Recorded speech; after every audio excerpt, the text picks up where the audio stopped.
world. Loudest whisper in the world, I Tom. can't whisper, man. I always try. I can't whisper. How you feeling, Tom? The underground, I mentioned that. We're here with Antonio Tarver, man. One of the greatest. Thank you, my man. How you feeling, man? I'm excited, man. I'm a big fan this weekend, man. I'm here to see two of the best fighters in the world, pound for pound. The welterweight division is the glamour division, and we're gonna crown the first undisputed 4-belt division champion, man. And that just speaks volumes, man. Bud Crawford or Errol Spence, man. It's gonna be one of the sport gonna belong to one of these guys after Saturday night. How do you see it play out, champ? When we talk about these guys, one guy is a 3-division champion, a former undisputed champion, a current 1-belt holder. The other man is a 3-belt holder who has took every single belt from a champ. So how do you see it play out in your eyes? This is the best 2 welterweights left. They've eliminated the competition. And, you know, we got a couple young guys that's in the rear that's waiting on their opportunity. But right now, these are the 2 best welterweights in the world, man. And I'm just glad that they didn't wait, that the time is now this Saturday where we're going to crown an undisputed champion. Unfortunately, there can only be one winner, man. But I think the fans are going to benefit, the boxing fans. In 2023, you got to think PBC, man. This has been an amazing year for boxing. Yes, amazing year for boxing, and they're making the matches that people want to see, man. So I'm hoping that this trend gets infectious. So I'm gonna everybody want to do the big fight. Let me piggyback on that. Spence versus Crawford is arguably the biggest fight in decades. Yeah, decades. So Jake Paul was placed on Sports Illustrated. These 2 fighters weren't. For that current issue leading up to this fight, how do you feel about it? Unfortunately, the business of boxing has kind of changed a little bit. You know, it's just not only professional boxers that are in the sport now. So, you know, they're having to try to cater to the masses. You know, and like it or love it, you know, I guess these guys are here to stay. You know, but we just gotta differentiate from what's real and what's different.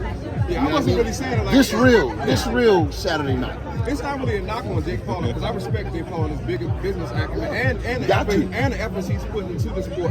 However, again, there's differences, levels to it. This fight right this here, the real deal, bro. This is the biggest. Make no mistake about that.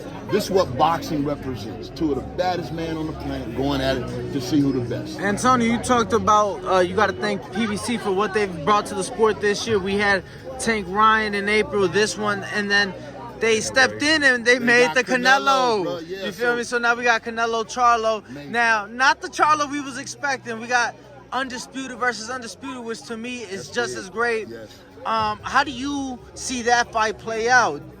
So Were you surprised? Were you it's surprised? a little early right now. It's Okay. a little early. I was surprised because you know how we saw Canelo picking and choosing for a good little while. Now he signed a contract that says, "Hey, bring him on." So you gotta respect Canelo for that, especially at the stage of his career that he is now, to say, "Hey, I'm still willing to put it all on the line and fight these guys, these hungry lions." So, but Canelo got his work cut out for him because he know he's gonna have to get ready for these guys. For a guy like Jermell Charlo, who spent his entire career at 154 pounds and has now undisputed, what challenges does he face moving up 2 divisions for the first time in his career? With all things being considered, he's going to have to deal with the power, of course. He's never been hit by a guy that's that strong, that much more heavier, you know, and he's going to have to be trying to put on muscle. Well, that weight might not be conducive for his boxing ability. You know what I mean? He might not be as fast, might not be as quick, may not be as agile. But, you know, I think Canelo is feeling that, hey, if he land a shot, he don't think this guy's going to be able to take it. That got to be what they're thinking. You know, fighting a younger guy, some would think stronger, you know, and that youthfulness is everything. Sometimes when you're dealing with an old veteran, you know, even though he's not that old, but we know he's boxing though. He's in the twilight of his career though. You feel me? We gotta understand. He's in the twilight of his career. Nah, I feel like he's slowed down. I mean, he's boxing though. You talking about 19 years of a professional career? That's a long time. A lot of rounds, over 400 rounds fought. How much of a chance right now do you give Jermell? Because I feel like some people are writing him off, and I don't think that's right. No, it's too soon to write him off.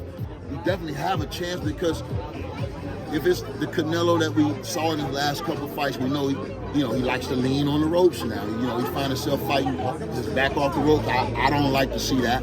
I think Canelo is going to have to turn back the hands of time if he want to be 3-0 at the end of the day when he fight these PBC fighters. He's going to have to turn back the hands of time, start working on his speed a little bit more and his combination punching. And all I see now is him powering up. One shot at a time. I can't give the guys the game, bro.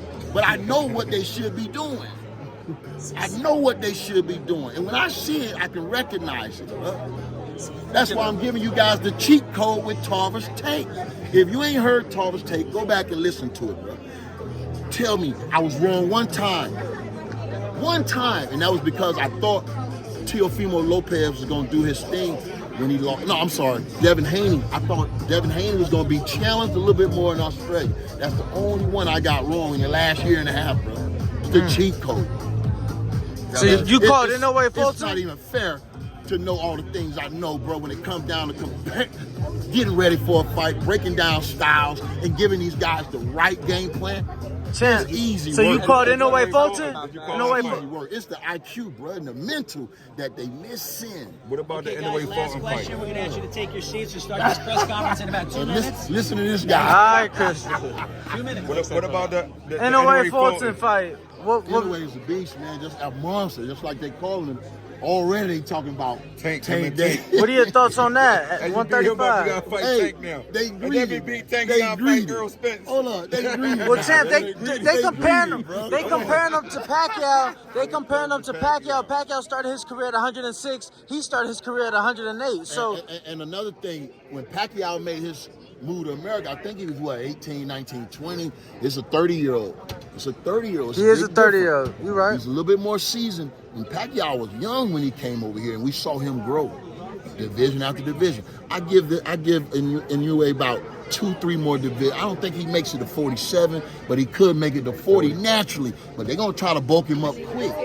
That might not be good for him, bro. Let him take his time to get there naturally. The last one, Antonio. Who's pound for pound today, Thursday, before Spence Crawford happens? Man, I'm leaving it blank till Saturday night. That's why I a said shoe. Thursday That's today. a shoe in, bro. This fight That's a gives you the shoe number in. 1 pound for pound in the world. This fight, This whoever won fight, this number fight. 1 pound. Okay. Then you got to put the loser, depending on how it goes, second or Let me ask you one question Inoue. before we leave out of here. Inoue second Before or we third. done, do you want to see any of these guys jump in the ring with Jerron boots in his after this fight?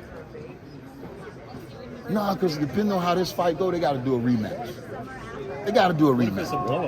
If it's a blowout, then okay, next guy up.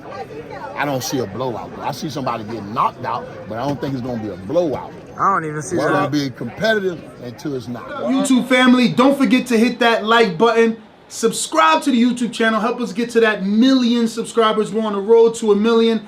And obviously, we have other great content on our Patreon channel. So since this video is over, head on over to our Patreon and check out all the exclusive content or right here on our YouTube members.